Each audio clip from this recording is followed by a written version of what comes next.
What's up, my friends in film fandom, wherever you may be and however you may be watching? Thank you so much for giving us just a little bit of your time. Full screen Frank here, not a live video, but there is a story that popped off in the last 24 hours or so that I wanted to touch base on because it's something we've talked about a lot. One of them being the Legacy sequel. We did a whole video on that a while back, and they're part of the filmmaking landscape. They're always going to be around now. There's nothing you can do about it. My personal view is have fun with it while you can. I've already said go back and find some properties from the past that maybe weren't executed very well, or properties that you can add on to in a great way, the way they did like Top Gun Maverick. Do stuff like that. And one of the ones that has come up several times over the course of the last several years has been Spaceballs. Do you want to see a sequel? Do you want to see a remake? Do you want to see anything Spaceballs related at all? Or do you just want this original Spaceballs film from 1987 to stand on its own as what it is? One way or another, it looks like we're headed down the path of what is now being called a sequel. And Josh Gad did come out and say in an interview on SiriusXM's The Spotlight with Jessica Shaw that he did give it a little bit of a background as to exactly what we're going to find. He does say here in this article that he is currently working on the long-awaited sequel to the beloved Mel Brooks comedy, Spaceballs, and has now said exactly what fans wanted to hear about the project. During a recent appearance on SiriusXM's The Spotlight with Jessica Shaw, Gad revealed that not only is Spaceballs 2 a direct sequel to the 1987 original, it will take major inspiration from Mel Brooks's entire back catalog and will be worth the near 40-year wait.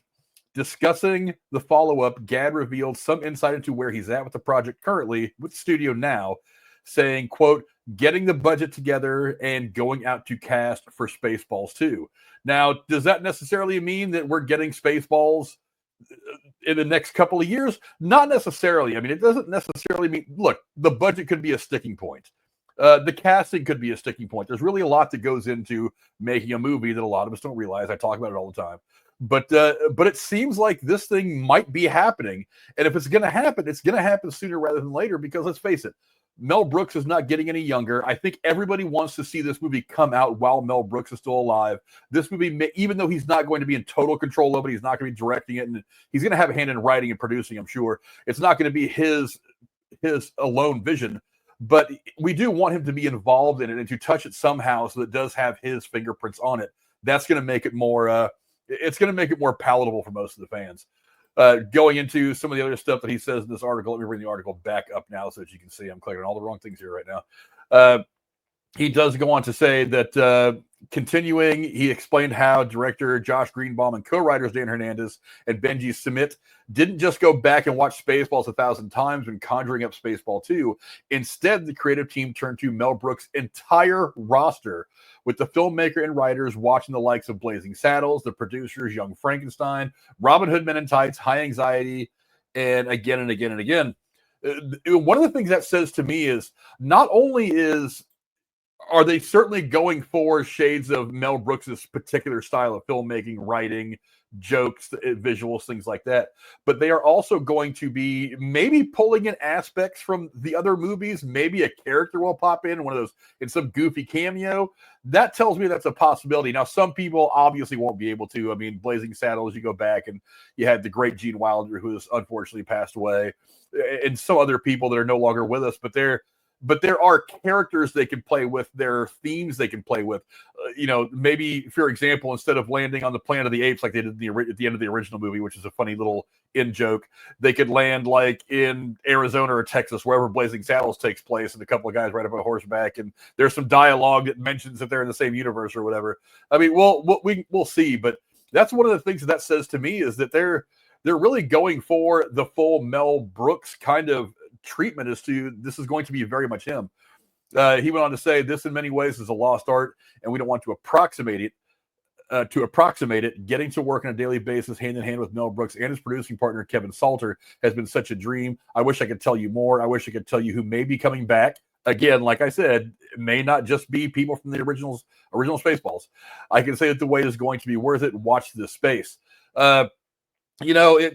Again, whether you want it or not, I'm not entirely sure. The one thing that does jump out to me is two of the people who were by far the most comedic parts of the original film, with John Candy and Joan Rivers, who you see on the right side of your screen. They're both dead now. They both have passed away, unfortunately.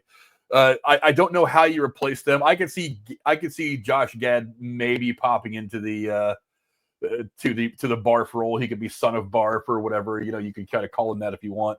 But Daphne Zuniga is still definitely alive, definitely working still.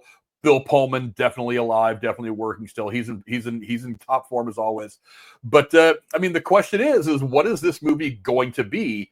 I don't know. I don't think anybody really knows. But I am kind of inspired with what he said about how he's going back through the entire Mel Brooks catalog to really grasp what Mel Brooks is as a writer, as a creator, as a comedian, as a director, and really to try to make this movie feel like you're watching a sequel that would have come out 2 or 3 years after the original, as opposed to 100 years after the original, which is kind of what it all feels like.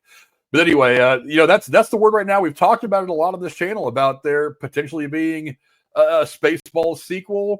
We haven't really. I mean, me and Casey as Raw went and reviewed the movie a while back. That was before I'd really had the format that I like for reviewing movies. So we may have to revisit it soon. But I don't know I don't know when we could do that, because I want to wait until the second one is getting ready to come out before we attack the first one. I don't know. We'll face that programming stuff on down the line.